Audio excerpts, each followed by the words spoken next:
All right.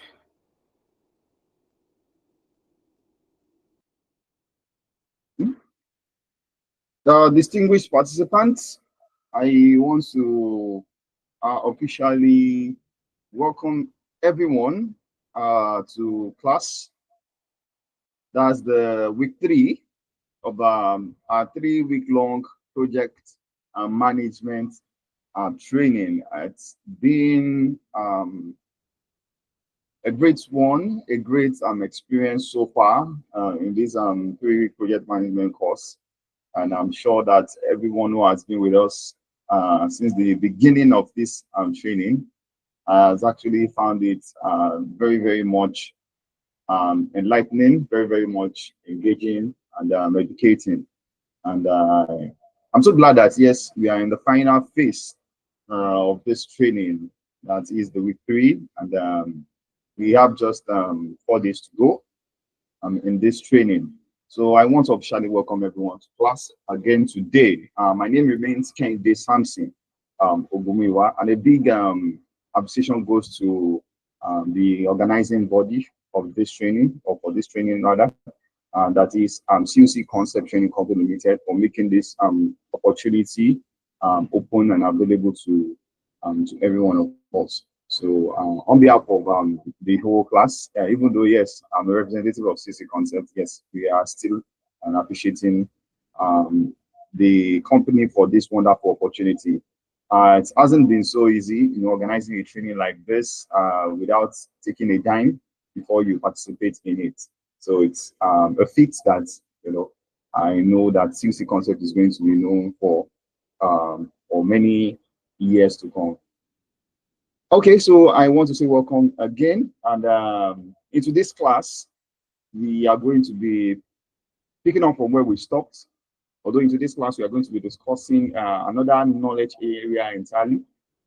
And so far, so good. We've been able to treat about 6 knowledge areas amongst the 10 knowledge areas of project management professional. So we've done project integration management, project scope management. We've treated project schedule management, that is project time management.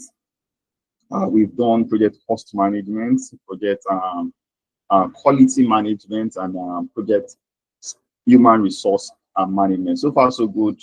We've been able to exhaustively deal with those 6 knowledge areas. And I'm sure that, yes, for many who has been a part of this training, when you are handling projects relating to many of these knowledge areas that I just mentioned, you should be able to know what to do and how to deal with such challenge or projects whenever you encounter such that requires the knowledge of these knowledge areas. And yes, I did mention that, yes, for every of the knowledge areas we treat, there are going to be assessments, and so far so good. We've given out 6 assessments. So like I usually say, that this assessment is to test your understanding of what has been taught so far, to test your knowledge of what you have learned. And aside that, it's also a prerequisite for you to getting the certification for this course. So please, let's take the assessment as very, very important. It's something that, yes, even for you as a person, is something that we're able to assess you that, yes, okay, this is how well I've learned in the course of this training. Okay, so please let us do that. And also, the certification is ongoing. Yes, the deadline for the special discount of the certification still remains 3rd of May. So please try as much as possible to be able to meet up with the deadline. Yes, because once the special discount is over, that is 3rd of May, the second available discount is going to be put into play. So you can now have access to the second discount and no longer the special discount. So please, as much as you can, try your best to be able to have access to that special discount offer before it elapses. Okay, so and our resource person, Mr. James Fandy, who has been so much instrumental in the delivery of this training, is also here with us. Yes, kudos to him, and I want to appreciate him for for the job well done that he has been doing so far in the course of this training. And in the next few minutes from now, you are going to be hearing his voice. Yes, a whole lot of people, maybe due to activities and job challenges, were unable to be consistent in the class. But I want to believe that yes, if you have not been present in any of the classes, you have given time to make up or to watch the recorded videos that we have dropped for every of the classes that we have covered so far. So please, if you have not done that, you still have the opportunity, the time to do that. Just create time. Yes, you just have to create time. I know everyone is so busy and we are all given the same 24 hours, but out of that busy schedule, you should just try as much as possible to create time, be able to cover up. Yes. So let's take this as very, very much important. So on that, having said that, rather, we are going to be starting with today's class. Let me see those who I have with me in class.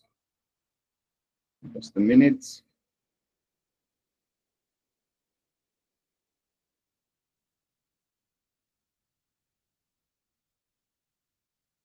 Okay, so I have Eretoru. Eretoru, thank you for joining us. Good morning. Francisco Michael, thank you for joining us. Yes, these names I'm mentioning have been with us, right from the beginning of this training. So I commend your efforts and your commitment. Godsebu Boro, thank you. Kendi Olatunji, yes, they've all been consistent with us. Derek, okay, although Derek uses most times is not taker. Okay, so I want to say welcome and appreciate and commend everyone's commitment to this class so far. So while others are still joining in, while others still joins the class, we are going to be starting the training. Okay, so please, once you see my screen on display, just give me a thumbs up.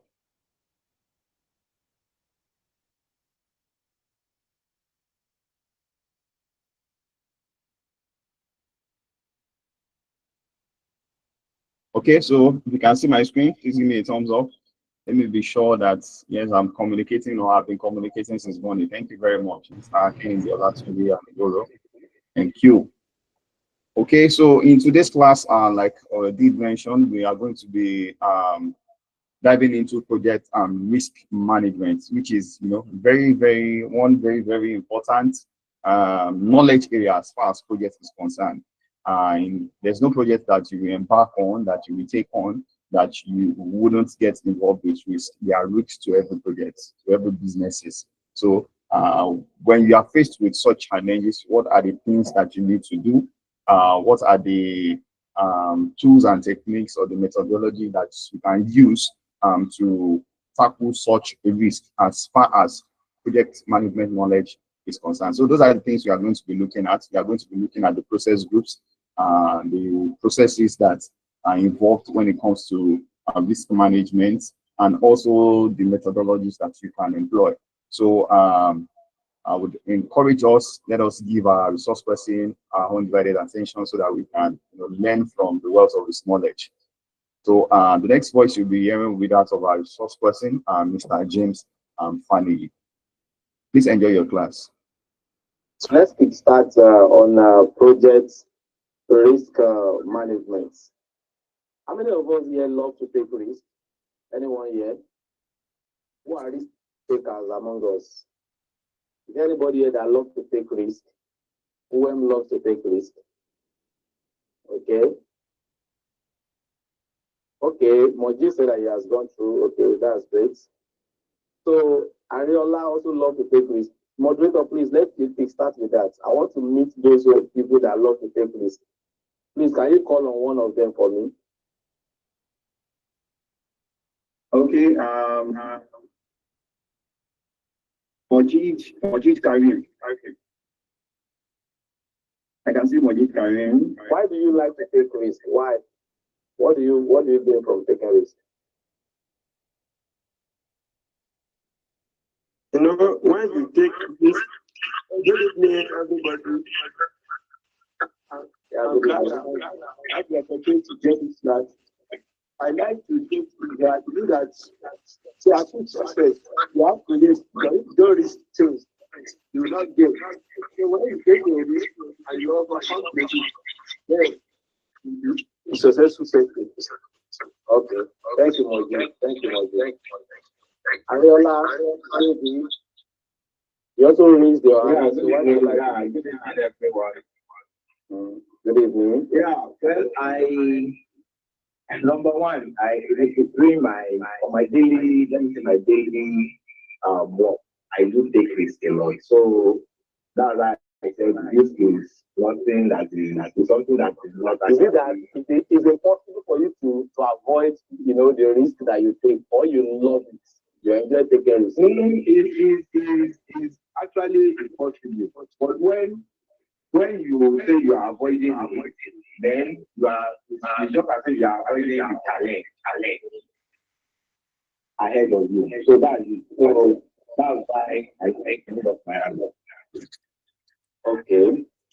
Kendi Olatunji, I can see your hands as well. Yes, good morning, sir. Good morning, Yes, good morning. moderator. Good morning, our lecturer. Actually, from my point of view, taking risk without risk, there's no reward. So, if I become a bench taker or trying to be to avoid risk or to be in a safe haven, then you cannot gain much. So, risk takers are people that determine pace in the world. So that's my own point of understanding. So I love it because it gives an opportunity to prove myself and to have gains and rewards. Without Oh, gain, without risk, you cannot have rewards. So you can't just be sitting on a bench and expect things to happen for you. You have to take a move. Thank you. thank you for your contribution. All right. Thank you so much. Okay. I appreciate you. I appreciate you. Thank you so much. Um. Okay. So let's start. I've seen people that have actually attested to it that they take risk. So let me share my screen. So project risk management. Project risk management. So what do we want to discuss? What we want to discuss is that as a project manager, you are also a risk manager. Okay? If you are not a good risk manager, it is almost impossible for you to be a successful project manager. So let's first establish that there is no project without a risk. No matter how small the project may be, there is no project that is without a risk. It is impossible, almost impossible, for you to see a project that is with zero risk. There is risk every day. Even if the project is going to be carried out just within your room, okay, or in a very confined space, there is still a very, very good what? If you analyze it very well, you will see that there will be a risk. So in project risk management, we want to talk about how we can measure how we can actually assess the risk, or let me say, after assessing it, you evaluate it, then you manage it, okay, and then you measure what will be the impact. So all this is going to be discussed in the course of tonight's class. So project risk management, okay, we say is actually critical as a component for project management, as I've explained, and it involves identifying, assessing, prioritizing, mitigating, and monitoring risk to ensure project success. So you see, in this order, we are going to identify the risk attached to the project at hand. You need to know what are the risks that are attached to this project, okay? And then after you have identified it, then you assess it. Assessing means that you really want to know how, what will be the impact of this, risk that you have identified, and what is actually the probability of these, risk occurring. when you identify risk, you must know the probability of them occurring, and if eventually they occur, what will be what the impact? What kind of blow? How heavy will be the blow they will give to your what to your project? Now, after you have assessed, this risk, then you begin to prioritize. For example, if you have a risk that can actually what take somebody's life, and you have another risk that can only injure somebody, then you know the one that, of course, you need to prioritize in actually what arresting. That's the one that can take life. So the severity of the risk with the the severity of the risk, or let me say the impact of the risk, will guide you on how to actually what prioritize it. And then after we prioritize, we begin to look at ways to actually mitigate. And then mitigating means that what we are putting control, we are putting in control measure, or we are looking for ways to actually what reduce the impact of the risk. So these strategies that we have put on, we need to still monitor it to know how effective it has been. So this is just the summarized introduction for project risk management. So let's look at the processes. We have 7 highlighted processes for project risk management. The first one is risk management planning. And then I'm not going to dwell so much on it for now. So we just want to familiarize the processes of project risk management. So what you need to know when dealing with risk management planning is that in this process, you have to define the risk management approach. That's the approach you will give to the risk management. And then this is where you get to identify the risk management team, those teams that will be responsible, in taking care of the project risk. And then under this process, you have to determine risk management budgets. What is your budget for the risk management? Of course, there must be budgets, for your risk management. Either you are using people, either you want to mitigate, either you are approaching it in the way of hedging and all that. There must be budgets, and then you develop the risk schedule. Okay. Then the next process deals with risk identification. Now you have made plans. This is the approach I'm going to use. This will be my risk management team, and this is my budget, and this is my schedule for risk management. Then the next thing for you is to identify those risks. What are the risks attached to your project? So you identify the potential risks that have the threat and opportunities attached to the project, and then you begin to think about what the techniques that you are going to use in order for you to identify the risk. You can use SWOT analysis, you can use brainstorming, or use the DEFI technique. We are going to discuss all these. And now that you have identified the risk, the next thing is to make it formal. So you have it documented, okay? And when you document your risk, then you begin, that will actually produce the risk register. The risk register is where you have the list, okay? Of course, I'm still going to discuss about the component of your risk register, what should actually appear in your risk register. But basically, what the risk register first contains is the list of the risk attached to the project at hand. The next process is for you to actually do what we call risk assessment. In this risk assessment is where you get to evaluate the risk probability and the impact.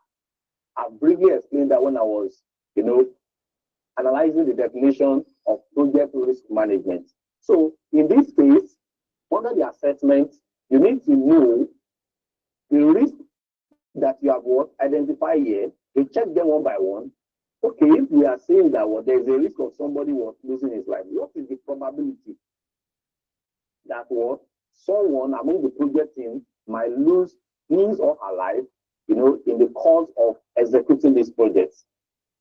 The probability of such might actually be a very slim one. It may actually be perhaps it is just 5%. Okay, then you'll be able to know what you can do, to avoid that risk. If the probability is low, then you will know what to put in check, or what to put, as a mitigating approach for that not to actually happen. And then you think about what's the impact. What is the impact? If eventually, someone died on this project, what impact will that actually do to the project success? Will it slow us down? Are we going to, be handicapped for 3 months? Can it attract a legal case? Can it make necessary authority to shut down this project? So that the kind of impact that we're talking about. So what is the impact that it may actually have on the project at hand? And then there are techniques that you can also use for you to actually do your assessment. You can use what we call probability impact matrix, okay, or we say risk assessment matrix. And then after you have done your assessment, your assessment would have now shown you, okay, which among these identified or highlighted risk has a high probability and high impact on the project at hand. Then we can use that one to group them, to put them on priority level or priority list, so that those that are very, very dangerous, okay, that you need to really be serious with in order to mitigate them. So the next process is risk prioritization. Okay, so here you prioritize the risk based on the score. What is the score? That is the score of your assessments. Okay, so you prioritize based on the score, and then you focus on high priority risk. So the one that is actually of high, okay, priority, that is what you actually you focus on, primarily. Then the next one is the risk mitigation. Now I've known, okay, this is the priority. According to priority, these are the risks. Okay, I've ranked them, maybe 1, 2, 3, up to 10. If the number of risks attached to the project are just 10. So the next thing is for me to actually do the mitigation, the risk mitigation. To develop the risk mitigation strategies. Okay, will you avoid the risk, or you're going to transfer the risk, or you just simply mitigate it or accept it? I'm going to explain these terms, okay, because of the, further analysis. Implement the risk mitigation plan. And then what is the plan? You have known that okay, this is how I want to mitigate this risk. Then you have to set it you set it up, you set it into action. Okay, that's the you make plans to actually carry out or implement the risk mitigation. Then the 6th process is risk monitoring and control. Monitor the risk status. What is the status? Even after you have mitigated it, you cannot just assume that everything is is all right. You still have to monitor it. You have to really see if your mitigation, plan is actually effective or not. That's what we are talking about. And then constantly you need to update your risk register. In most cases, you can only try. There are still some risk that will surface as the project, proceed. There are still some risk that may begin to surface as you continue on the project, which you have not earlier captured. That is why the risk register must always be what? Updated. It is possible that after you even carry out what? The monitoring and what control, maybe the risk still persists, or the mitigation plan you put in place is not really effective enough to actually mitigate that risk. You have to update what the risk register for you to still know that what that risk is still there, that has not been taken care of. And then you take what we call corrective action. What is corrective action? In case what you have taken before is preventive action. But right now, after the what monitoring and control, you have found out that what the risk has not been totally taken care of. Then you have to now take what we call corrective action. So you have to correct the impact of that risk. Okay, the residual impact that risk has actually had on the project, you have to correct it. And that's what we mean by corrective action. And then last but not the least is the risk closure. The process is not complete until you actually work on the risk closure. And what do you do under the risk closure? You have to document the lessons learned in every thing that has to do with project. There must be a lesson that you are taking home, a lesson that you are documenting for the purpose of next project at hand. You really don't want to make the mistake you make on this project. You don't want to repeat it on another project. That's why it's very, very good that you must document the lesson learned, and then evaluate the risk management effectiveness. The risk management that you have used on this project. You have to now score the effectiveness. How effective has it been? Is it necessary that there must be a compulsory improvement, in the course of the next project? So you have to actually evaluate the risk management effectiveness, and then you update the risk management plan for future projects. That is the necessity. That's what necessitates you to actually document the lesson was learned. So having said all this, do not forget what are the 7 processes of risk management now.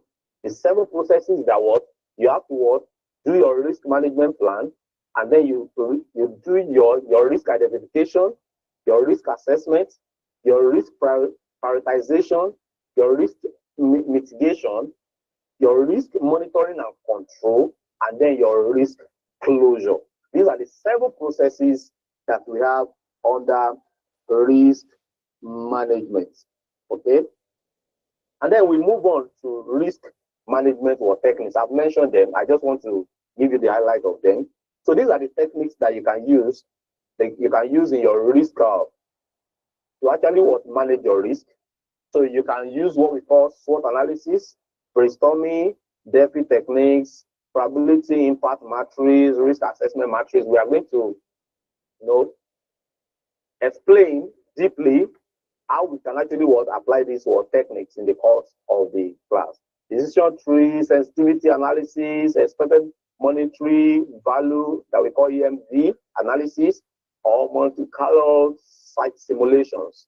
So you can use these techniques. They are there, as techniques that are very effective for risk management. So we also have risk management tools. I've mentioned risk register. Okay, there are risk management softwares. You can use spreadsheet analysis, your Excel. You can also use make use of your PMIS. That's Project Management Information Systems. And we have some suggested best practices, the challenges. One of the challenges that you can have in project risk management is identifying the unknown risk. There are risks, like I've mentioned, there are some risks that no matter how careful you have, you may not really be able to capture them from the beginning, especially if you have a highly sensitive project at hand, or you have a project that is filled with a lot of uncertainties. So there may be a lot of risk, but if your risk management plan is really, to give it a thorough job, definitely as the risk surface, you may be able to what, to deal with them, so that they will not have a very significant impact on the project success. When I'm talking about the project success, our mind should always go to the what? To the project management triangle. That's what we are protecting, is that what? We should not tamper with the scope. We should not tamper with the cost. We should not tamper with the what? The time schedule for the project, so that what? The quality will not be what? Affected. This is what really determines what? The project success. So the risk, okay, why we actually what? Dealing with what risk management is that, so that our scope will not be affected. There may be financial risk that will affect the budget, and there may be some risk that will only what? Delay you on project delivery. So it is very important that what? Our mind actually what? Go to this. We must note this.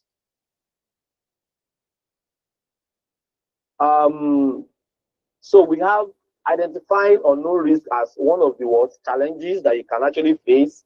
Assessing risk probability and impact. Yes, if you do not do a very good job in assessing what is the probability of this risk occurring and what is the impact, what will be the impact if eventually what this risk actually what occur.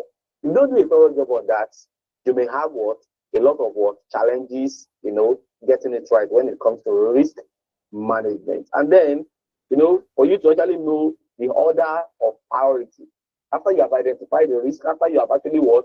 Assess it, then the next thing is for you to know how to prioritize. Like I give an example, if I have a risk that can threaten, that can take a life, and I have a risk that can only what? Injure. Okay? So which one should I actually prioritize? So the severity or the impact and the probability will guide you on prioritizing the risk. Okay? Another challenges that you can face is in the allocation of resources for risk mitigation. Okay? Allocation of resources. Because in most cases, the resources that you actually channel towards risk management, it is not really, in most cases, they are not targeted towards making profit. They are actually what? The resources, that protect.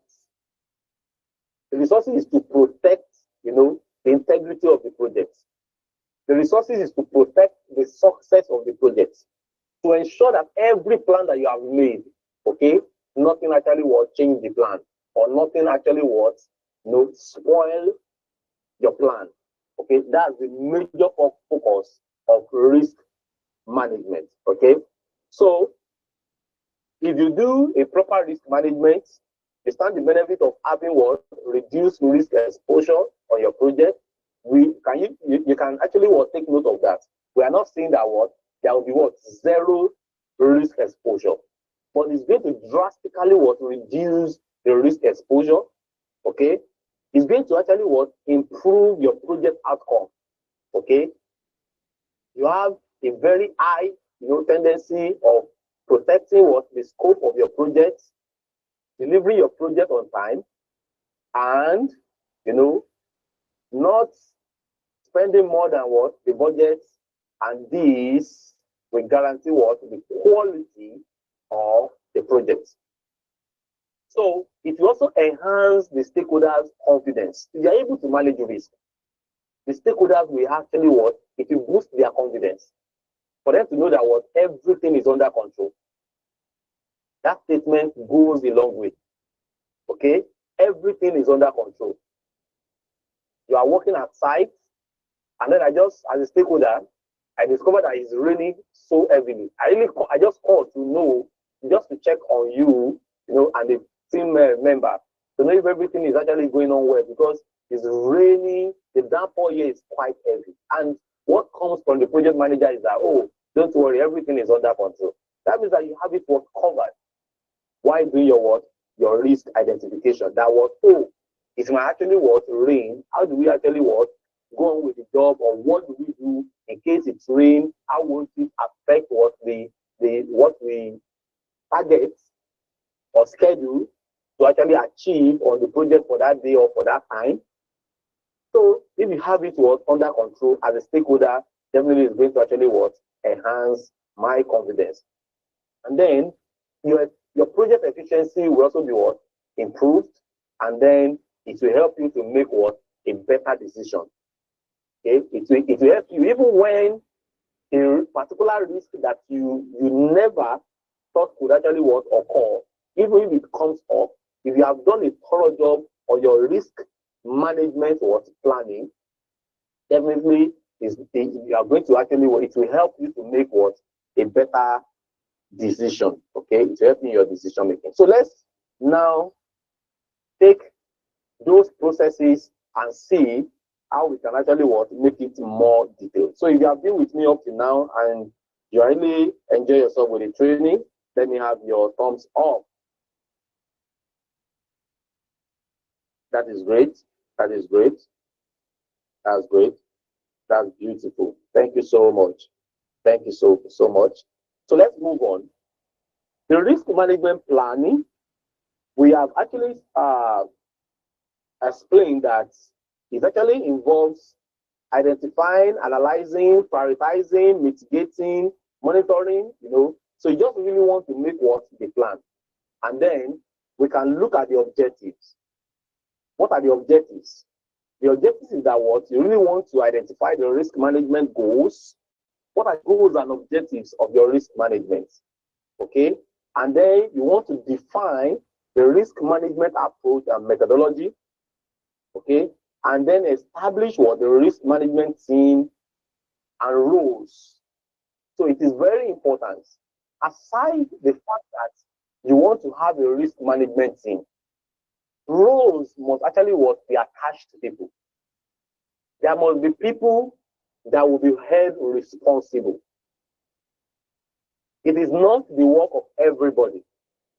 It must be the work of a specific person or attached to what specific people, among those risk management teams. So it is very important for us to know this. And then you need to actually determine the risk management budget and resources, develop the risk management schedule and timeline. So let's look at the diagram. Let's analyze the diagram. I do hope you can see it clearly. So the risk, you need to identify the risk with respect to the project team. What are the risks with respect to the project team? So under the risk here, we have illness or sudden absence of the project team. So it can actually happen. You must think about this. If there is somebody among your team members, and you know that definitely the person, his contribution on the project is very, very high, what should come to your mind as a project manager is, what happens when the person actually will fall sick? Sometimes this actually affects a lot of businesses. When someone actually resigns, somebody that you know is a staff, you can actually resign any day, and then almost, all the job that you put in his hands, are things that can actually put the company on hold when that person is not there. That is not safe. And that's why you see smart company, they will always have an assistant. They will say, oh, let this person be assisting you. It is, in most cases, it is not because they love the person or they really feel that the load is much. It is just, a mitigation approach. In case this person does not come to work, of course, the assistant can actually do it. Sometimes they do not even do it like that. They set it up as a team. What you are handling, you are going to have a team under you. And they expect your team to also understand, for you to train them. Okay? There will always be training so that they will have the knowledge of what you are doing. At least to mitigate the effect of you not being present at work or resigning from the job. Okay? So the illness, you must actually look at it or what happens when they resign. It can happen on your project. Anybody can resign. Maybe they have a better opportunity. Of course, you can't hold them for you to say, oh, don't go. So people can resign. So this, is what you can actually list as risk, with respect to your project team. Who is the owner of this risk? Who do we attach this risk role? Who has the role of mitigating this particular risk I'm mentioning? That's the project manager. The project manager should be bothered. This guy is useful for me on this project. Okay? His role is very paramount. In fact, it becomes a very high risk when that person is the only one that have that technical know-how among your team members. That means that when he's not there, you have no choice than to wait for him. So what happens to the time? You'll be wasting the time waiting for someone, or better still, if he's in the hospital, you will have to wait until he recuperates and is able or fit enough to resume duty. So what should be the response? Project manager take responsibility. The project manager should be able, if you follow our series, we have been explaining that a project manager must be such a person that have a deep knowledge about the project at hand. A project manager must not actually be a novice. So he is to actually take responsibility. Is he going to have somebody, like an expert who he can actually he can actually consult that person, like giving that person like a contract for the period that the person handling this particular duty may not be around. The project manager must have that kind of foresight. Do I have somebody who is not really member of this project team, but if in case this person resigns or is not there, this particular person I can quickly call him, and he may be actually come on board, so that I will only pay him as a contract person. That might be his own mitigation approach. And then what do we say? Backup resources. That's what I'm explaining. You should actually have a backup resources and have a proper schedule plan. You must actually have this also captured in his schedule. How long will it take this person? If I call for a backup, how long will it take this person to actually arrive on the project? Okay, is it really available?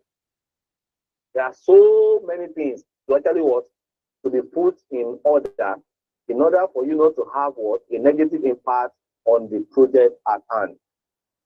So the risk with respect to the customer or user must also be identified. For example, in the adaptive methodology of project management or adaptive framework of project management, we discussed that for every phase that you complete on the project, okay, you call on the project owner or the project customer for him to actually approve. So you run the project in sprints like that, okay? You run it in sprints, and then once you are done with the phase, you call on the project customer to come and approve. For example, if what you are handling is a project of maybe you are erecting a structure, you are building a particular structure for the project owner, and then you are running it in sprints. So once you are done with the foundation, you call on the project customer to come and assess what you have done. He looks at the foundation and say, okay, this is strong enough, and then he approves. So that's what we are talking about. So what happens? Okay, so the risk attached to that is that what happens if the customer is not available? If the customer is not available when needed, and at the time you are done with a particular phase, because you can't move on to the next phase until it comes to actually what approve the phase that you have completed. Like in the case of the building I'm talking about, let's say you have completed the design of the building and you really want him to check out what the design and say, oh, great, I love this design. You can work with this design, approve. Unless it does that, you cannot move on with the foundation of the building. And here you have what? The time schedule. So if the customer tells you, or when you call him, you say, oh, I'm not available, or you send a design to him and he has not been able to check it, he's just saying I'm busy, or he's even sick. Anything could happen that could make what? The project customer not to be what? Available. This is a risk. Okay, and it's attached to the project or customer or project user, and you must also think about it. What happens if the customer change what? The initial requirement. For example, if you are a fashion designer, before it says that what just make skirt and wrapper. I mean blouse and wrapper. The customer told you that what? Oh, just sew blouse and wrapper for me. Later on, he just called you that, oh, I saw a particular style. Oh, I don't want a blouse and wrapper again. What I now want now is what? Blouse and skirts. Okay, I will send you the picture of the skirt for you to know how you are going to actually what, do this and that. What happens? So the customer can actually what? Make what? The change request. That's what we are saying. What happens when you actually what? Change the requirements. The earlier requirements, that's the scope. If it's actually bringing what? Changes on board for the scope. That is also what? That could also be a risk. You know, it could be a risk attached to the what? Project what? Success. So these are actually what we are talking about, analyzing in that what? Picture. And then you must know what will be the inputs. In our previous classes, we have explained that what? When you are dealing with a particular what? Process, there will be some inputs into it. These are the inputs, and then this is what you really want to write. The process, okay, and then you have what? The outputs. For example, I've given a lot of illustration like this before. You want to really what? Cook Indomie. So you know that what the input is that what?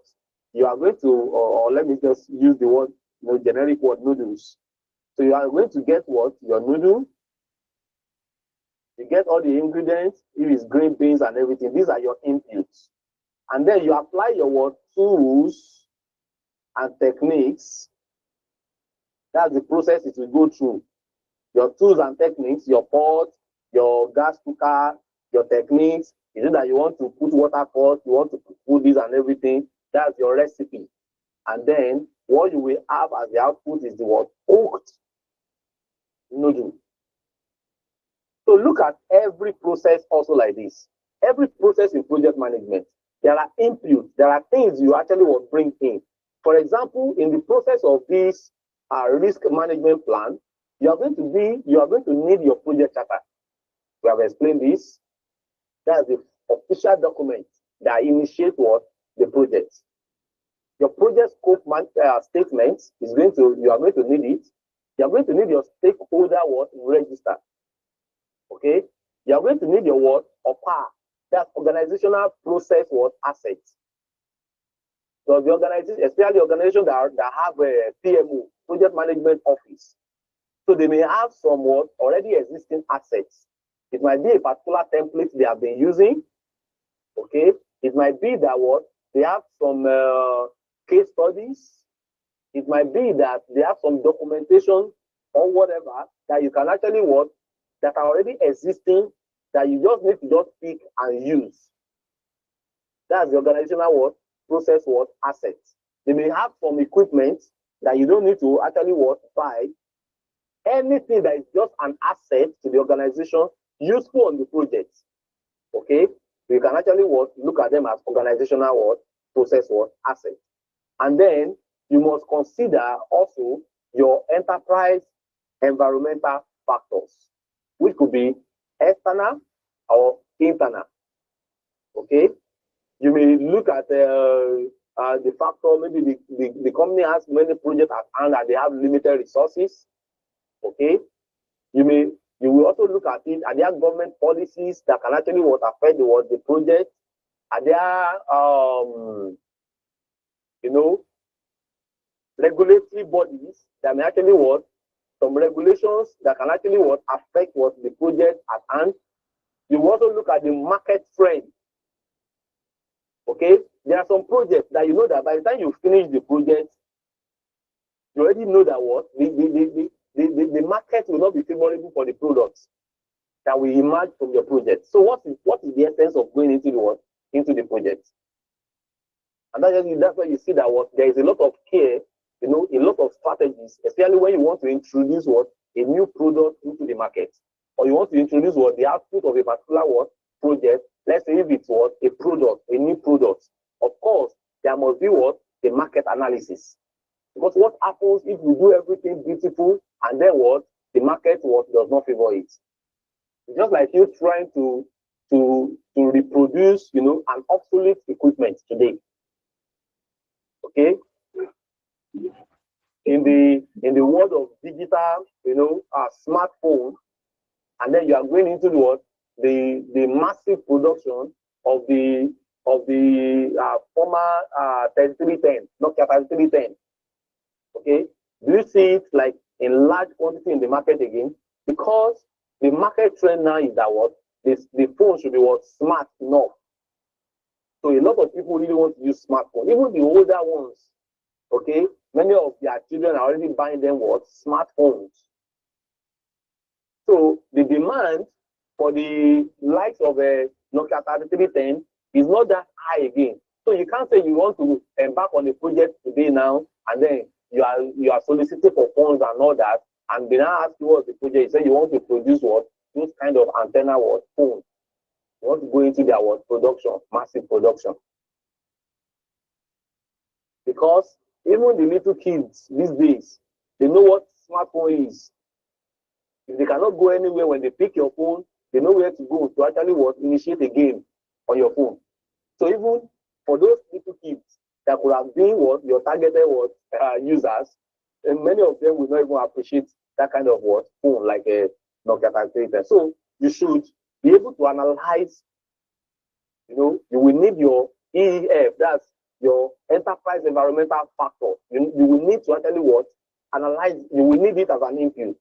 It must be part of your consideration when you are making your risk management plan.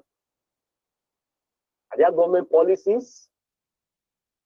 What is the market trend? The trend in the market, like what I explained now, the trend in the market now is that smartphone is the whole order of the day. Okay, what is the market trend? Are people still eating noodles? If I say I want to be producing my own noodles today, do I really have a stand, or do I have a position in the market? So all these must actually be considered so that you not run into financial risk.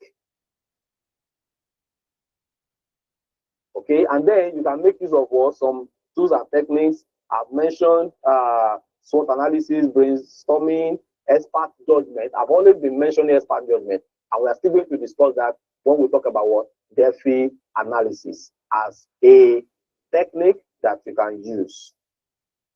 Okay, so let's move on to the next process, and that's the risk identification. The risk identification.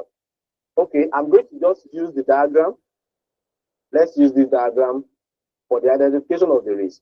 So, in the identification of the risk, the process emphasizes on you recognizing and documenting the potential risk that could impact the project at hand. So, in your risk identification, you only want to recognize those risks that can actually have an impact on the project, and then you want to really have them to be well documented. So the first thing is for you to create statement templates. Okay, statement template, like you want to know, okay, this is this because of, this can happen because of, okay? Or you can say would occur during, those are the way you can actually what frame what a statement, which could lead to, okay, with an, okay, so you frame, you create what we call the risk statement, okay, you create a template, or if you have an already existing template, you can actually what make use of it. And then basic identification will actually what follow. Identification of what the risk attached to the project at hand. So what you need to do is to analyze the project what strengths, you analyze what the weaknesses, the opportunities, and the threat. That's the SWOT analysis. So you can use the SWOT analysis to do the basic what identification. Now, if you want to go more detailed, okay, like you want to really, you need much more details on what identification of the what of the risk. Then you can actually use interviews. There are some projects that if you want to carry it out and you want to mitigate what, or you want to identify risk, you may have to actually what carry out some interviews. For example, there are different ways that you can actually encounter risk on projects. Let's say the location where you want to carry out the project. You may have to go around and really ask, people, about how secure the environment is. That will give you an idea on what actually puts in order for, the security purpose. Either to secure the materials, either to guarantee what security for the project team. So you may have to actually interview people. Aside that, you may have some experts that that, in some areas on this project, they are very vast. You can visit them, interview them, ask them questions. What do you think I can actually do in order to make this a success? How do I avoid this? How do I avoid that? So you may carry out interviews. You may begin to do what we call like hypothesis, your assumptions. Okay, you may need to assume a lot. What if? This is when you ask questions like, what if? So it is not a matter of being pessimistic, okay, or a matter of when it comes to risk, you should be much more pessimistic than optimistic. That is what will help you to identify some hidden risk that you have not been able to identify. So it is when you are risk identification, it is actually attached to being pessimistic. You don't need to be too optimistic that nothing will happen. They can't dare. If they tell you that some hooligans may actually come and disturb you on the side, you as a project manager should not be based on the fact that you understand the streets, or you grew up in the environment, or better still, you believe that you have been doing the job for the past 20 years, and then you have an overconfidence, say nothing will happen, they can't do anything. Of course, that is being optimistic. But for you to be pessimistic, what if, okay, we know that, yes, we know that we have the legal backing and everything. What if, so that's what if we help you to bring out some assumptions. There are some things you should assume that it may happen. And then you may be able to identify more risk when you are when you go in that line. You can also brainstorm. I'm going to explain this, in detail, but what is brainstorming? You really want to bring your project team closer, because it is very dangerous for a project manager to think that he can manage the project risk alone. Or it is dangerous for a project manager to think that only him or her can identify all the risks attached to the project. These are your project teams that will carry out the job. In fact, many of them might have actually participated in a project like this over and over again. And in their area of expertise, they may understand some recurring risks that they have encountered over the years. So bringing them close, entering into discussion, brainstorming, can help you, to actually identify more risk. And then you can also carry out some research. Part of your research can be these interviews I've talked about, or it can actually be some knowledge, research. Because the more knowledgeable you are on the project, the more you may be exposed to possible risks that may actually affect the project success. And then external cross-check. You can also gather knowledge from outsiders, like what I've explained. So you may gather what? Ideas, information, knowledge from people that are not even members of your what? Of your project team. You can ask people questions. Okay, in this environment, what do you think? I could recall, when I wanted to get an apartment, I wanted to change my apartment to a new environment. Anytime I need to actually relocate, what I do so much is that the environment I've targeted, I will move down to that environment. Whether I'm familiar with the what, I've been hearing about the environment or not, I will move down to the environment, okay, walk around, meet new people, ask questions.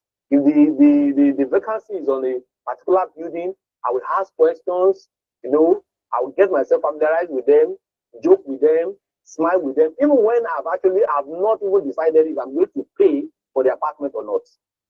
Why? Because I really want to gather the history of that particular apartment. What happened to the last person that left? How many years did he spend there? Is the house owner really living there, or is dealing with agents? What kind of person is he? All these questions will really help you to make a quality decisions. It will guide you on making what is close to perfect decision.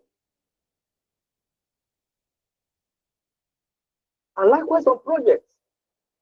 Even if those people have zero knowledge about your project, they may actually give you informations that can make you to know what will be the risk due to security. There are people that will give you information on risk due to the procurement. How safe are those materials that you are going to make use of? So you will know that in fact there are some sites where they will have to actually hire a security personnel, okay, to be watching over the material. When you see some sites where they actually do, the first thing they will first construct is the security is a very little house for the security personnel. The person will be dwelling there. He will be staying there, will be living there throughout the time of the project. Why? So that they can actually secure things that they're actually keeping on site. So outsiders will be helpful when it comes to identifying more risk attached to your project, and then the internal cross-check for you to actually ensure each risk corresponds to an element in your WBS. What is WBS? That's work breakdown structure. So in the work breakdown structure, you already have all the tasks you want to carry out, you have them in smaller units. So what do you need to cross-check now? You need to be sure that every risk, each of these risks that you have identified, you have to attach them to each of the activities you want to carry out. So you should know this risk is under which of the activities. Which activity is it that when we are carrying it out, we are liable to encounter this particular risk? It will actually give you an effective mitigation plan or approach. And then you need to create a risk statement for each risk in the list. Okay? You need to create a statement around it. Damages to project equipment,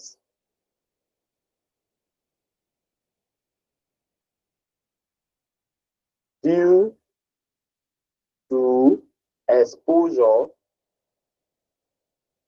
to rain. This is a risk statement. Okay, This is a risk statement. So damages to project equipment due to what? Exposure to rain. This will actually help. When I have a statement like this, I've already written what will be affected, that is, which part of my project is at risk. That is what the project equipment. Okay? What risk is it? There will be damages. Why would there be damages? Because they may be exposed to what? Rain. This will guide me to make what? An accurate what? Mitigation plan. When it comes to what? Avoiding this particular what? Risk that I've identified. Okay? So, and then the risk identification techniques, as I've mentioned, you can use what if analysis, scenario, planning, or you can paint what the scenario, decision trees, okay, failure mode, root cause analysis, okay, all these. Why, okay, why will this happen? Okay, what could go wrong? If this actually what, if you are doing this, what are the things that could actually what stop us from doing it? All these questions, what if, it is not because you are pessimistic, but you have to go that way in order for you to actually what, be able to identify those risks that you may not be able to what, know easily while carrying out your project. So if you are with me so far, let me have your thumbs up. Thumbs up, thumbs up, thumbs up, thumbs up. Okay. All right. Thank you. Thank you so much. Thank you so much. The risk assessment. Now is the time for you to now know all the risks I've identified. What will be their impact? And what is the probability that what they may actually what occur? There are some risks that you may identify them, and probably the probability of you having them what occurring on the project might be 1%. That's a very good one. If the probability of what you having that risk occur during the project is 1%, that actually makes it easier. But that is not enough. If eventually this 1%, okay, eventually this particular risk actually what occur, what is the what impact it will have on my project? Can it what scatter my project that what I may not be able to what go on this project? Can it delay this project for 6 months? Can it affect greatly without what a tangible correction? Can it affect greatly what the project quality? All this must actually what be analyzed. That is what the impact on the project. So this is where we now talk about what you identify. After you have identified, then you put what the risk in what categories. I'm going to actually what discuss the categories, and then you qualify them. What would be the response? And then you document. So let's look at the objectives. Under this process, you have to identify the potential risk. You have to evaluate what the risk probability and impact. You have to prioritize what the risk. You have to develop the risk mitigation strategies and monitor and what review.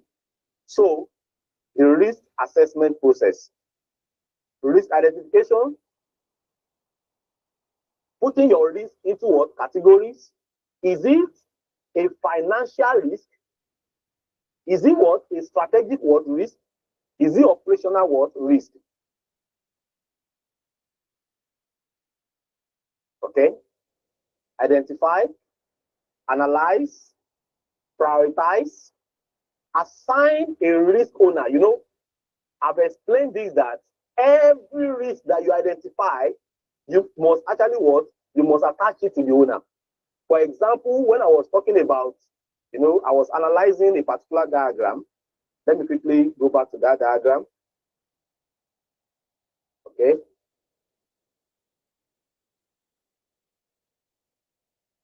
Okay.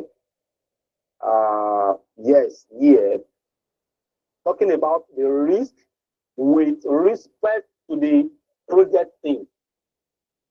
And then we identify that what there may be a project team member may actually what foresee, okay, maybe or he is actually he see and there is sudden what absence from work or he resign.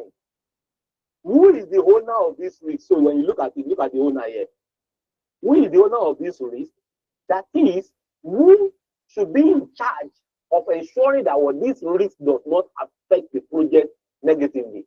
The owner of this risk is the project manager. Look at the one that has to do with what?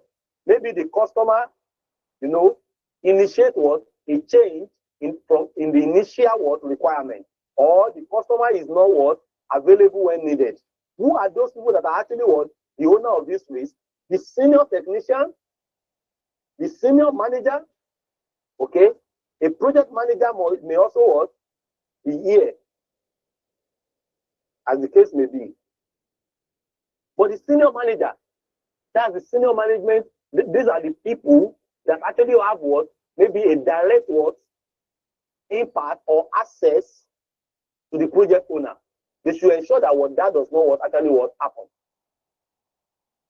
So that when it is needed that what if the customer needs to be available to approve a complete what phase, or for any reason as it may what come up in the course of the project, the customer should actually what be available, so that we are not going to be delayed on the what project what delivery. So you can relate better now while talking about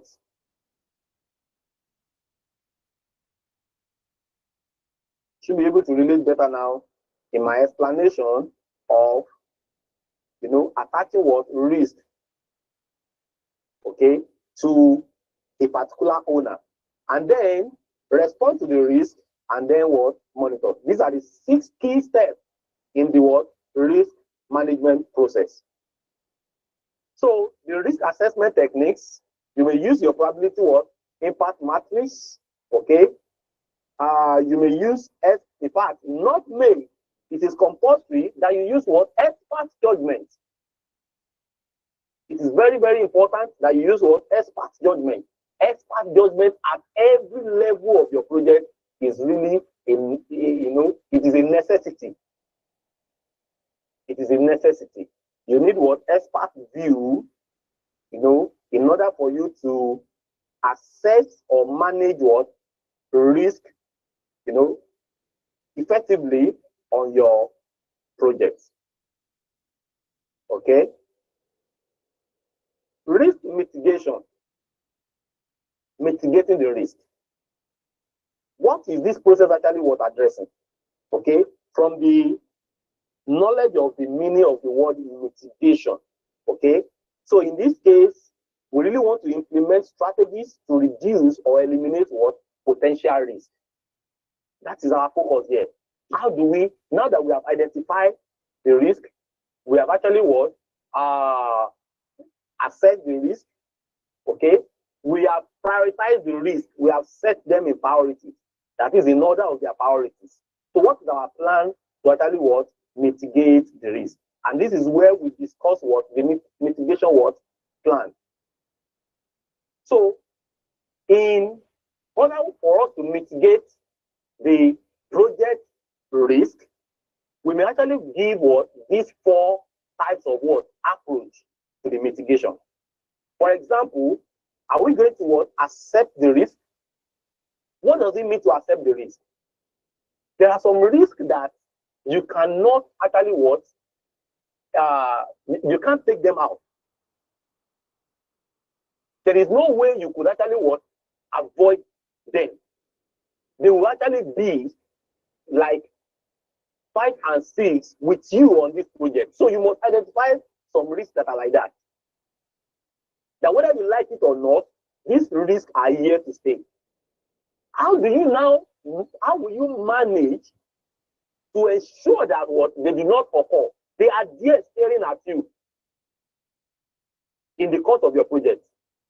So plan that you will put in place now is just for you to ensure that what you are able to work with them without having what a negative impact on the project plan. So that is when it comes to what accepting what the risk. For example, every day we go out, definitely there is what a risk of what accident on the road everywhere. It is right there, and that is what gives you the consciousness when you are driving, because you know that what you are not immune against what accidents. So you drive safe in order for you to actually what kind of what with the what risk that is on the road, even as accidents may actually what be happening. In order for you not to be affected, you want to be conscious of your speed. You want to ensure that what you use your seat belts. If you are trekking, you want to ensure that what you watch carefully before you cross the road, or you follow what the road sign, the traffic sign, in order for you to cross correctly, or you follow what the zebra crossing, or you use the pedestrian bridge. But the risk is there. There could be what accidents. But even if accidents will happen on the road, every day is filled with its own evil. You only want to walk in a way that what the evil in that day, you will not partake in it. So you cannot but accept that what there are dangers everywhere. Even when you do not go out, even at home, there are dangers. So you want to follow all the safety tips to ensure that what the gadget that needs to be switched off are switched off. When you have to put off your breaker, you put off your breaker. When you have the wet floor, you ensure that what it is what clean and dry. So all these are risks that surround us. What are we doing? We have accepted them. So we should understand there are some risks that you won't accept. There are some risks if you can avoid it. I was asking a question, that's the question we started with. I asked like 2 people question, do you love taking risks? Trust me, the risk is not something that you, except when what makes you to take risk, are the advantages perhaps that are attached to it, and the assurance that you have that what you have a very high probability, of overcoming that what particular risk. When the risk, of losing the entire capital in your business, when the risk is very high, it will be so foolish of a particular person to invest in such a business. When you know that the risk of what you losing everything is actually right there staring at you, then it will be so foolish for somebody to say, oh, I'm putting everything on board. But that's just like gambling. You know that if this thing should fail, you are back to what? 0 level. And that is why, good business people will tell you that what? You don't just take risk, you should take what we call calculated risk. What does that mean? Calculated risk means that what? The person has actually made risk plan, management plan, he has put it in order. The person is talking about project risk management. He has actually identified the risk, he has assessed the risk and know what will be the impact. So when you know the impact of what the risk can actually have on your business success or project success, then you'll be able to decide if you may have to avoid it. Avoiding it means that is there a better way that we can actually do this? Oh, there is a particular place you really want to drive, through that particular place. And they told you that there is a fight or riot or protest going on there. Is there an alternative route I could take? Oh yes, I have an alternative route. Even though that route might actually be longer than this particular route, then it is safer for me to go and take that route. What have I done? I've avoided the risk of having my car damaged, of having myself robbed, or anything whatsoever that could happen, with, me driving through that angry mob or angry protesters on the road. So if the risk can be avoided, then you need to what? Avoid it. And find a better alternative that you can actually what? Use. Can we transfer the risk? Yes. This is when we talk about insurance. There are project materials that when you see that the risk is actually what? High, instead of you to actually what? Have that kind of huge loss, you can have bodies like what? Insurance company to bear what? The risk. That's what we mean by what? Transferring the risk. Instead of you, carrying the risk, now you are shifting the risk to the neck of what? Another what? Body. The only thing is just that this is where the project risk project comes in. Yes, it is true. It is not targeted towards what? Making profit. But it is targeted towards what? Safeguarding a major loss that could actually happen in the course of the project.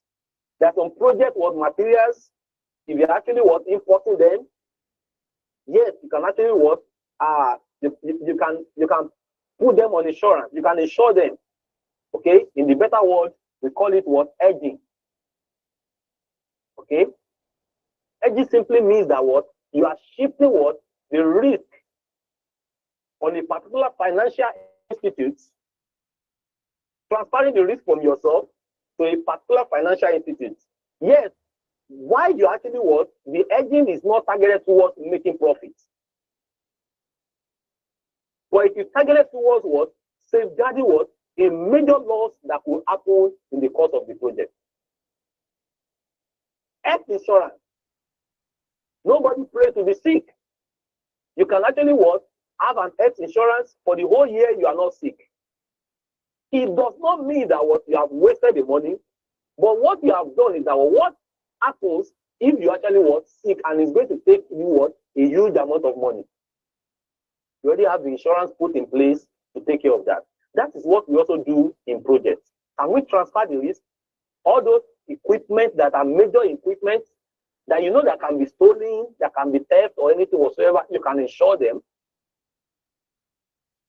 During the course of the project, you can do X insurance for all the project team members. So that any one of them that gets injured on the job, rather for you to have a very big case at hand, then you know that the insurance will take care of it. That is in the case of transfer. Then, if we cannot transfer, can we really reduce the impact? Can we reduce the impact? If the risk we have is the risk that can actually cost life, is there any way we can actually manage and do this in a way that even if eventually it will happen, it will only injure somebody, it will not take his life? If it's a physical job on the site, are there personal protective equipment like PPE that I can buy for my project team members so that they will not really suffer from these particular hazards that they are exposed to? So this is what we discussed under the mitigation process. Okay, and then we talk about the risk monitoring and control. Okay, I've talked about this. You need to track, you need to review if your mitigation approaches or your mitigation choice is actually effective or not. Okay, so you monitor and control. You do your risk audit. You audit your risk. Okay, you review the status of the risk. Have you really been the mitigation plan? Has it taken care of it? If it has not taken care of it, then you analyze again, and then you do the reassessment of that particular risk, and then you respond. So the identified risk, you can have new risk. There are some risks that will remain that your mitigation plan may not really perfectly take care of them. So you have residual risk, And then you can have what? Secondary risk. That is after the primary one that you have identified. Those ones that you identified as the one that come up after that, you can categorize them as what? Your secondary what? Risk. And then you take care of them. So that's the monitoring and controlling. And then the last but not the least is your risk closure. This is where you verify the risk mitigation effectiveness. I've talked about this. I explained that what in your risk closure, you need to actually discuss the lesson learned. What are the lessons you have learned? Document it, and update the risk management plan for the future use, so that when you have another project, you will do this better. Okay. So we should know that the summary of managing risk, in different stages of the project is that you need to identify the risk when it comes to during the planning of the project. Okay, what are the risks that are actually attached to this? So in defining your project scope, your goals, your schedule, your budget and resources, to identify the risks that are attached to this, identify the risks that may actually occur during the execution of the plans that you have made for the project, and during the closure, you must identify those risks also. It's very, very important. Now let's briefly discuss the risk management tools. Okay, here we go. What are the risk management tools? They are methodologies, they are software applications, okay, or we can call them the practices that are actually defined that helps you to identify, evaluate, and prioritize risk. Okay. So their importance, we cannot overemphasize their importance. Okay.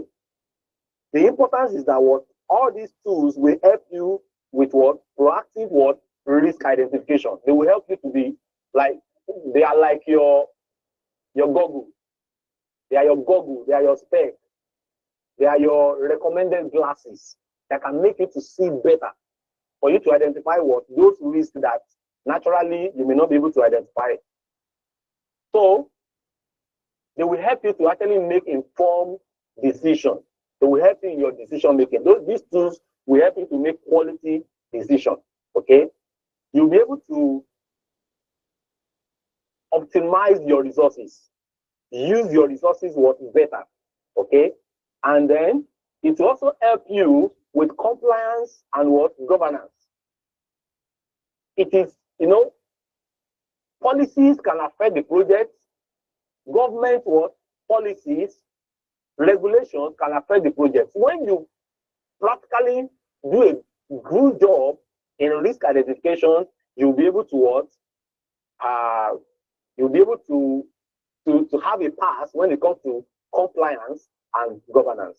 And then it will also enhance your communication. You see why I put communication, to come up after the risk management, so that we can better have yes, we could have done risk communication. We could have done the project communication management, but when we have a good understanding of project, risk management, then it will enhance the knowledge of our project communication management. Okay, so let's look at the fourth tool I want to really discuss is risk assessment matrix. Okay, it is also known as probability and severity or likelihood or impact risk matrix. Briefly, I have explained, everything around it in the course of the class, but just for us to look at it diagrammatically. Every risk that you have identified, okay, we need to actually attach them. We need to rank them according to their probability and according to their impact, or let me say their severity. It is very important. We want to know how severe it will be. Let me explain again. What is the probability? You can have a particularly, a particular risk that you have identified, that it has a low probability of what occurring. For example, if there's any risk of what any project team member losing his or her life, that kind of probability should be very, very low. But when you look at it, the impact of that on the project will be very high.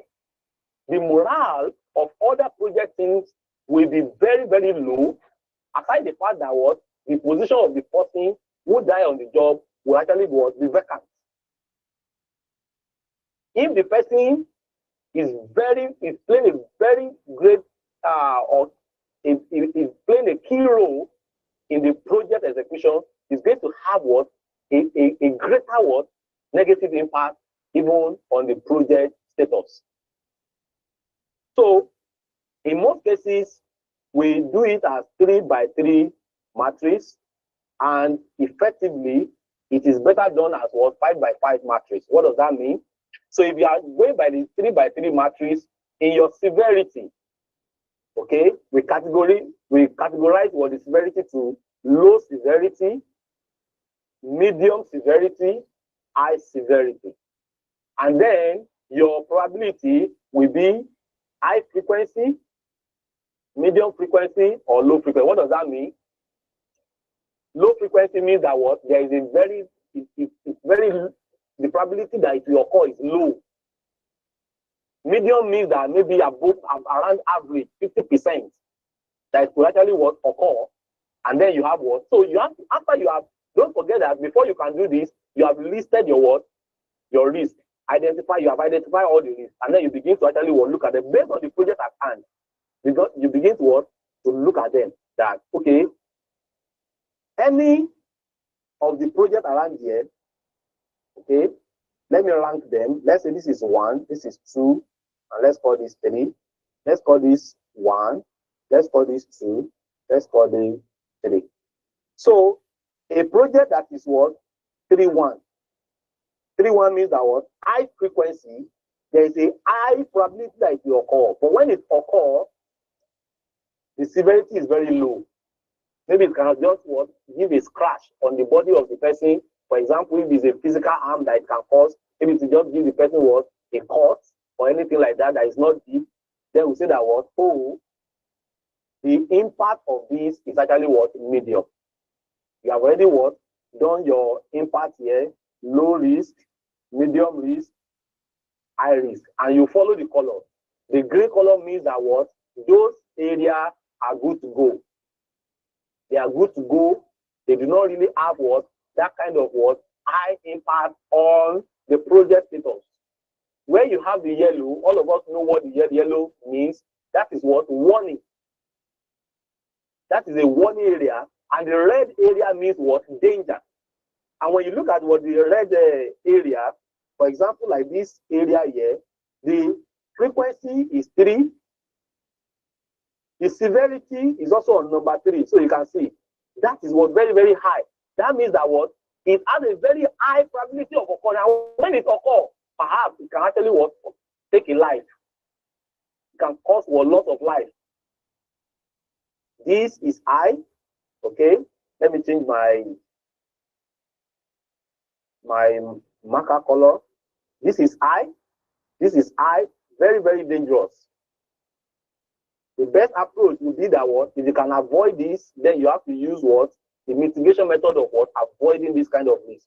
Because you can't go ahead with that. Or better still, you transfer it. Those are the options you have in those red areas.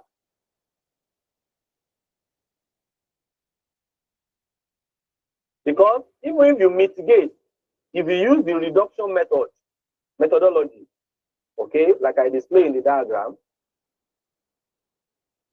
do not forget, before you can, okay, accept, avoid, transfer, reduce. So in those, critical area where you have what the red painted, the best option will be for you to avoid it or you transfer.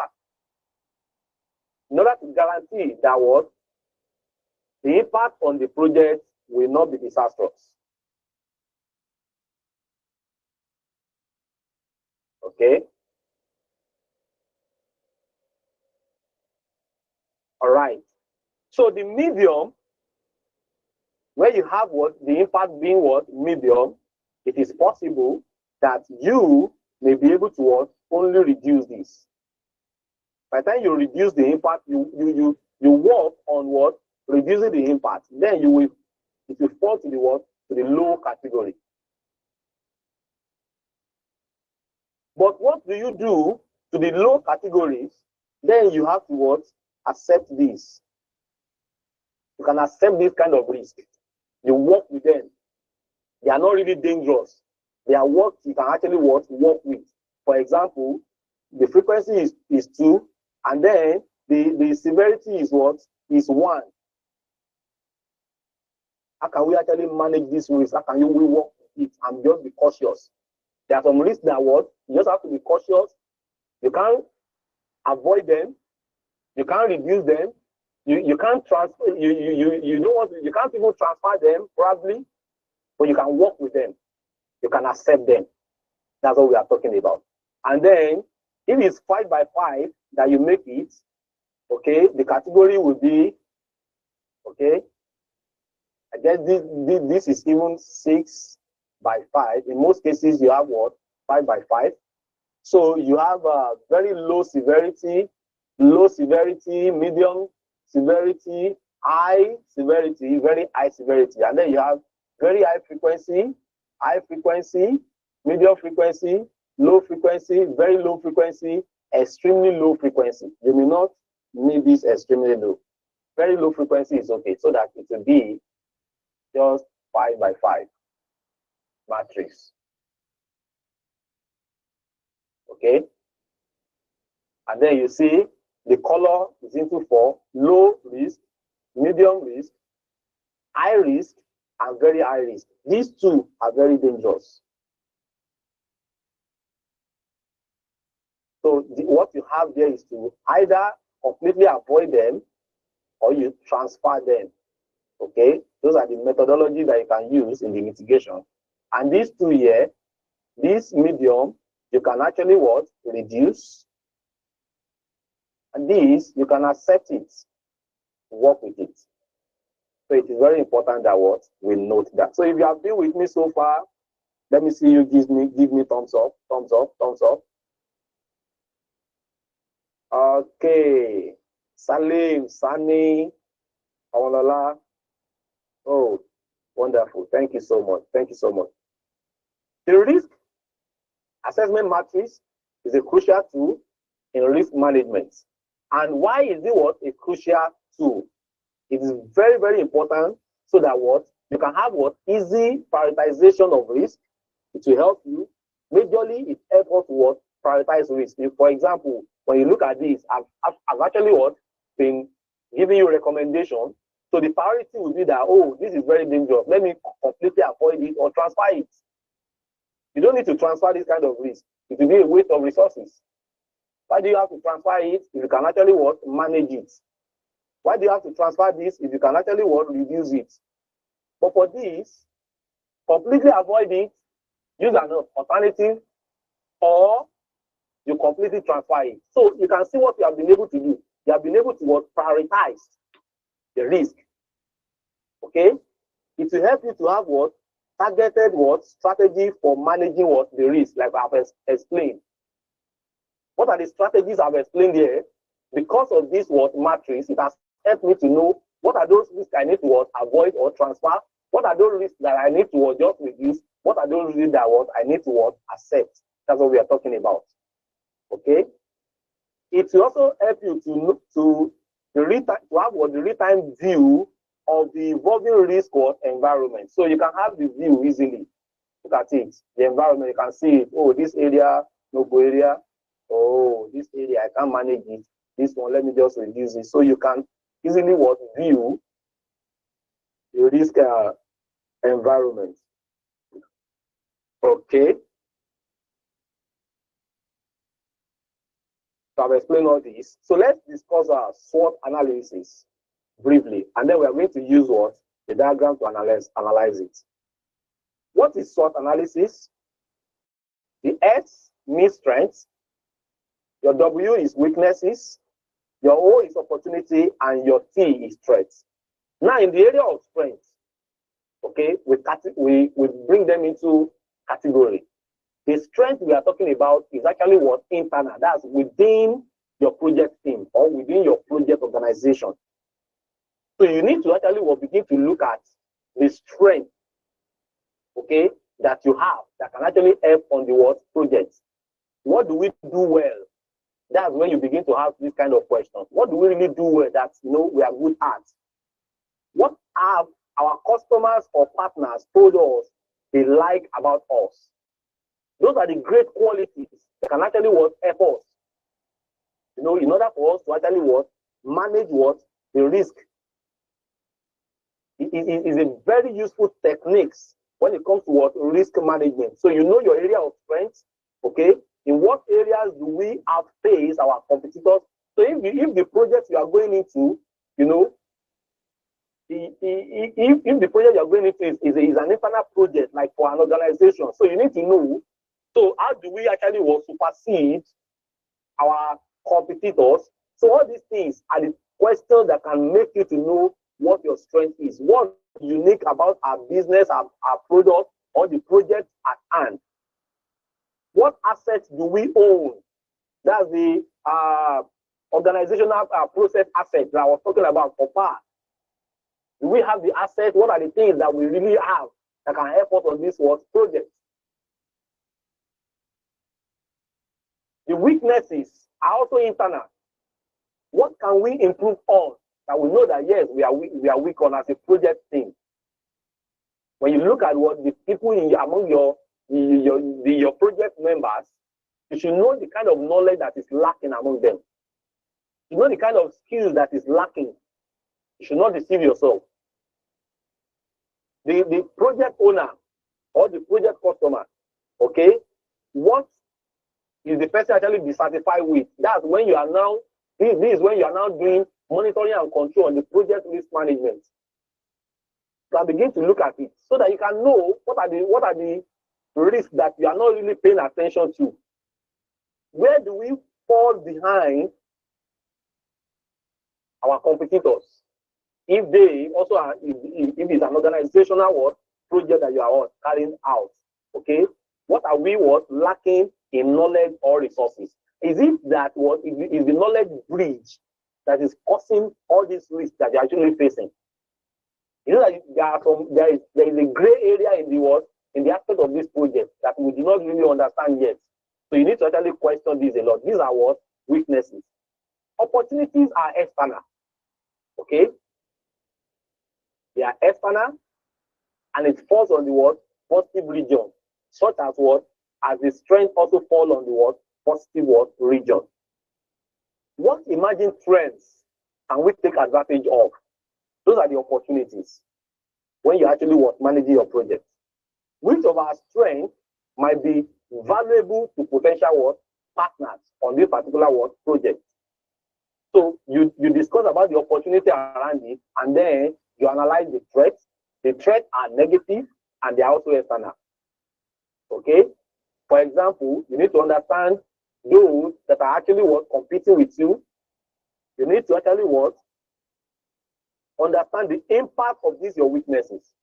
What are the damages that your weaknesses can do? This is where you begin to identify the risk. Okay? What market trends are we not prepared for? You need to ask yourself, like I explained, you don't want to do a project that when you finish, it's going to be obsolete. People don't want it, and then you embark on it. That's going to be very disastrous. That will be a financial mistake. Okay? What economic or political issues would impact our business? You need to understand the policies that surround the kind of project at hand. You need to understand the political impact. You need to know if the society is friendly to that kind of project, or the government is friendly to that kind of project, if it's welcome or not. For example, look at the Dangote refinery. Of course, there is no way you could have embarked on it if there are no a lot of political analysis. He must have actually done his political analysis about what could go wrong. Because this project has begun even before the last what? Election. He must have done his plus or minus. What if this person win the election? What if it is this particular party that win the election? How won't they actually stop this project? How won't I have? How won't I resort to what? Having wasted what? A lot of resources, and then I said that the refinery cannot actually work, start, or it cannot work. What could happen? These are a lot of analysis that those people that are thinkers, for Dangote must have done before he could actually have the guts to embark on that what particular project. So this is SWOT analysis. Okay, we have other references here. What resources can we deploy? So I have them, prepared for you in the material as analyzed. You can also do what we call team brainstorming sessions, like what you can see in my picture. What are they doing? You bring the project team members, you bring them together. Let everybody talk. Many of them in their unit or in the specific area of their expertise, they have been doing it for many years. They can tell you things that can go wrong. They can tell you a particular equipment that can pack off, that can stop their job. Even if it's only that they could mention. So brainstorming will help you to uncover some risk that you may not be seen as a project manager. So it's not something that you should think that you can do it alone. Delphi technique also look like brainstorming, but this is actually different from brainstorming. Delphi technique is exactly what you have seen in the picture here. What does it entail? It entails you, using expert judgment. Expert judgment. And what are the features? You will have to create panel of experts in this case. In fact, they may be in groups. They think, discuss, argue, question themselves, and then they resolve. They have a resolution that will be useful in the project risk management. There will be someone to actually facilitate for everybody to talk and argue it out. No, that cannot affect this. Oh, this one we can. No. In my experience, I don't think that they will discuss, analyze, for them to come to a tangible conclusion. They can use questionnaires. They can use questionnaires as a tool for this. Okay, carry out questionnaires, and then the questionnaires will help you to harmonize what could be a possible conclusion. There must also be anonymity, that is, who is saying what and what shouldn't be mentioned. You don't need to question their name. Why is this important? It is important if his point later is not valid. He will not feel offended. Just imagine that his name as an expert, his name is attached to a particular thing, and a particular expert actually destabilize his point that, that cannot work and everything. The person may not actually work. So anonymity is very important when it comes to Delphi techniques. You don't really need to say, this is the person that said this. You just need to discuss. Maybe you are using questionnaires. It will be a very big mistake for you to be using questionnaires, and then there's a spot there you are requesting for people's names. Then you are not going to actually get the facts. People tend to say, things when their identity is actually hidden. So if you really want to get facts from them, then you have to keep them anonymous. That is what we are talking about. I've also explained about the risk register, and I've explained that this is where you have all the risk itemized, but it is more than that. When you itemize the risk, okay, you need to not only itemize the risk, you need to put the description of the risk here. For example, look at this. Project sprint stories are not well defined. There's what we call stories. The sprint story. The sprint is, what a bit of the project that you want to carry out. So you have cut the project in bits now, just like the agile methodology of project management. So this might be 4 sprints, and then this will be the first sprint. So the story tells you what you are doing on that particular sprint, what you want to achieve with that particular sprint. So imagine if the stories are not well defined, they are not clear. you don't really understand what the scope of what you are doing around that particular thing. That would be what is very, very what great what risk.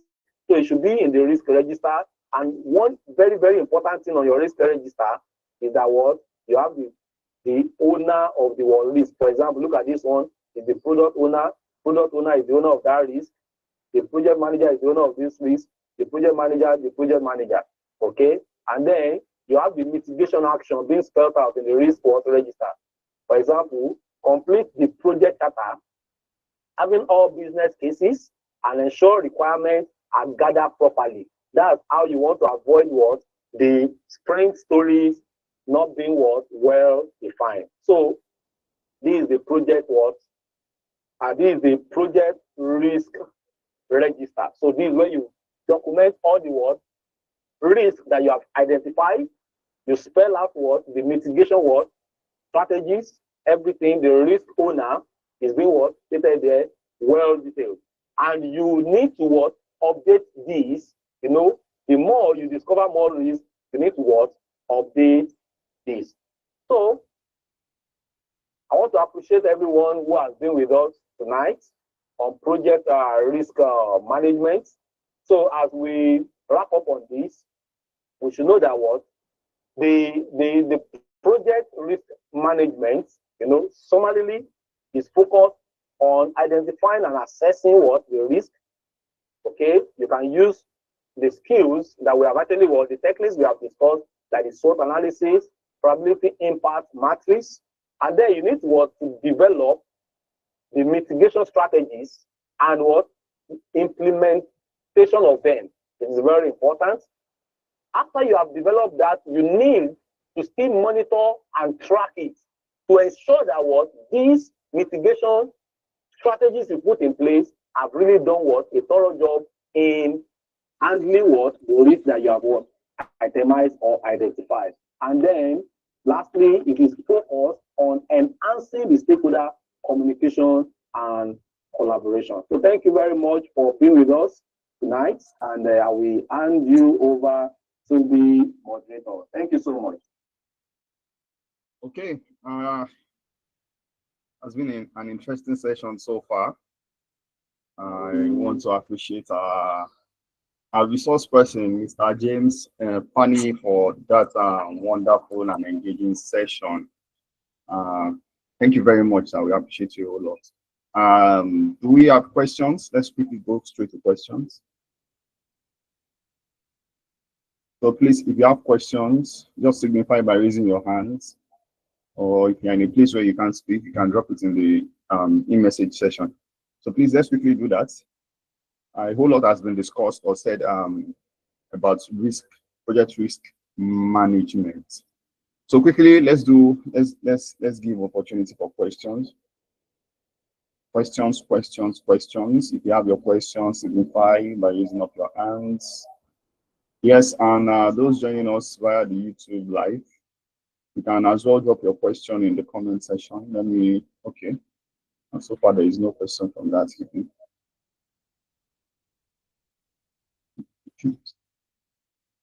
So please, let's drop our questions.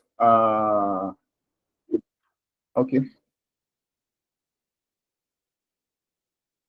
Ken, you can unmute your mic, sir. Ask your question. Yes, good morning, sir.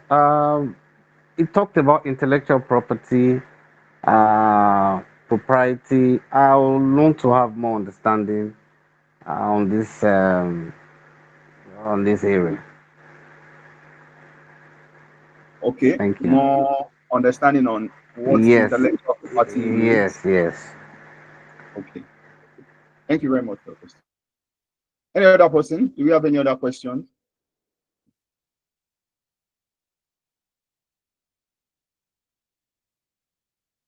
Okay, so if there is none other, let me allow our resource person to respond to Mr. Ken's question. Mr. James, sir.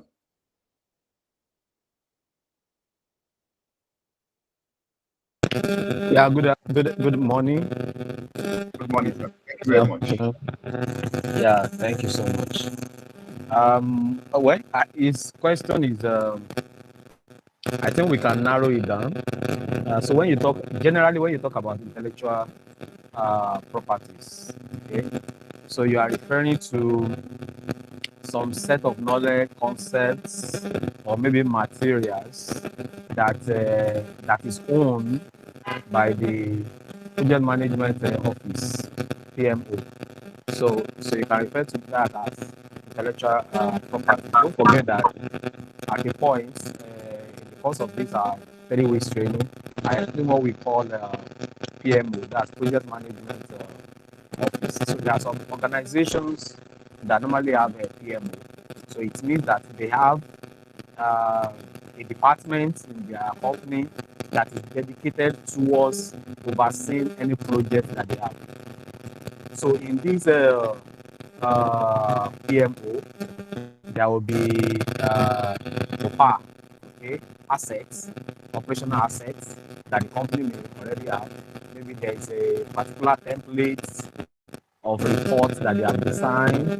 Maybe there is a particular software they have chosen to be using for their project execution. So everything pertaining to their own, unique concepts of getting things done. So you can refer to it as an intellectual property. So the term is just about something you invented. Let me say something that it's your creativity that brings it to existence. Okay, so you can refer to it as intellectual property. Either knowledge, either concept, either templates, either softwares, whatever it is that you are using in your project execution, they are intellectual properties. There are some companies that they have what we call business secrets. Okay, for example, those companies that are into food and edibles. Okay, take for instance companies that do sausage like your gala and all that. So there are the formula they use in producing that product, especially their intellectual property. So they don't just expose it anyhow. Okay, so you when you are signing into that company, it's really ideal that you protect what the knowledge that their production actually what entails, and that's why you cannot be in all the production line. You may be in the one that will mix, and that person will be in the one that will heat it up, or that will do that, will do that, so that there will not be one person interacting with the whole knowledge. So it's an intellectual property for them, their production methodology and all that. So this is the way we can go all around to explain what you have. I don't know if I've really tried to do that. Thank you.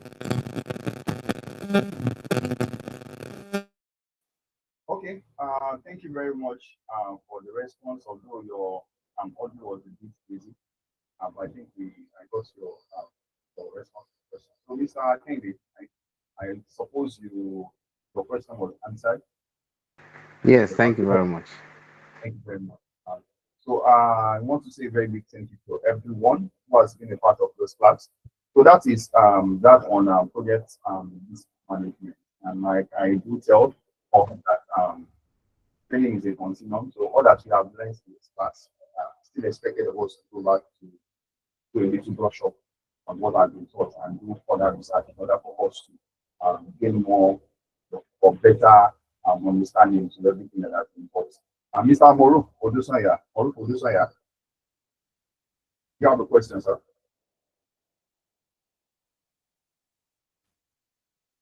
Moru Odusanya, I can see your hand. Good afternoon, sir. Okay, good afternoon, sir. Yeah, okay. For those of us that are working, the certifications that are okay, maybe the proposed certifications that you talk about, I want to know, is it going to be the same, as in it's going to be taking place at the same time like this 10 to 12? Because for us that are working, so I don't know, because it's just once in a while that okay, maybe. Hello, sir. Listen, I'm trying to take your question. Hello, sir. Can you hear me? I'm trying to get your question. What I'm saying is that for those of us that are working, The Okay. certifications that you talk about, is it going to be between 10 and 12, as in the lectures, or is going to be in form of maybe video like this that you just drop and they will listen to it? So what form or what format is it going to take, the lectures? I still don't get your question. You said the certification. You talked about certification, and you are talking about lectures. Yes, the, I've not gotten what you are trying to, or your question, or the direction your question is going. I'm not gotten it. anyway, what I'm saying that is that Mr. for the Maruf, certifications, are you going to give lectures again? Okay, Mr. James, you want yes, to I say was something? just trying to, yes, because I got what he's saying. Mr. Maruf, the lectures are already on. Sir? There's no special lecture anywhere. Okay.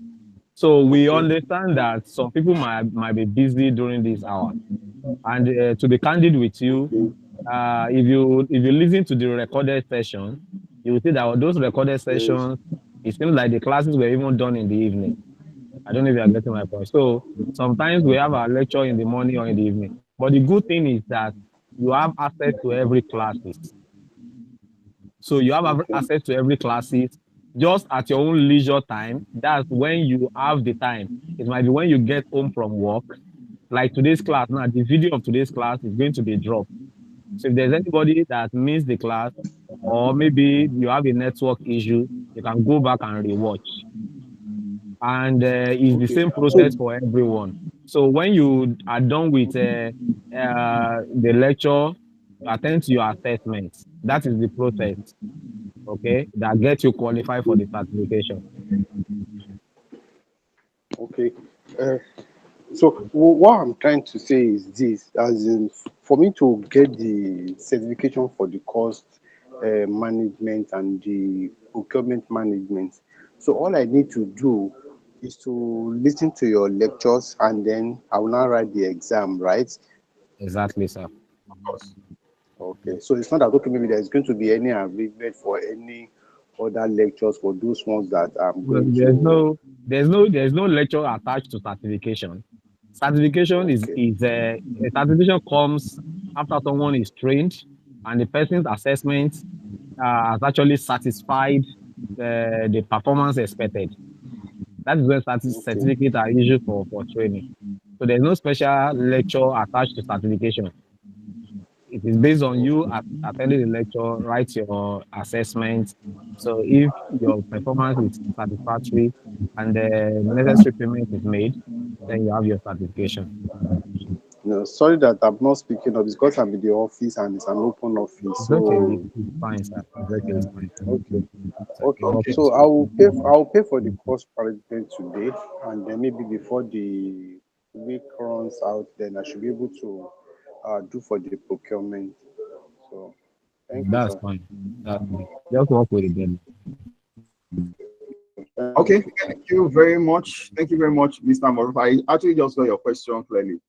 Okay, so but that has been handled by our resource person, Mr. James Pani. So at least, like I did do mention, let us, once we finish every of the lectures, every of the knowledge areas, let's endeavor to take our assessment. I always say that the assessment, aside from testing the understanding of what has been taught so far, is also a prerequisite requirement for you to get in certified for this training. So please, let's take note of that. It is very, very important. Okay, so I want to appreciate everyone for staying with us to the end of this class. The assessment for project risk management is going to be dropped in the WhatsApp group.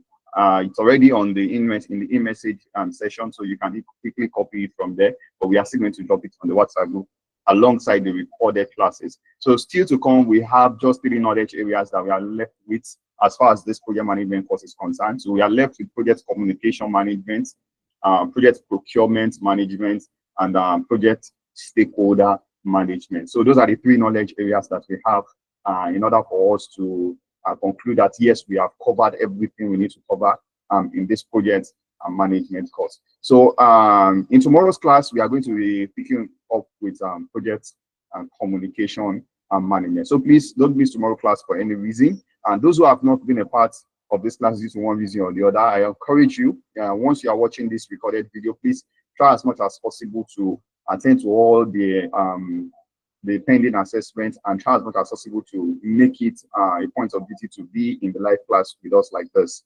Okay, so thank you very much, everyone.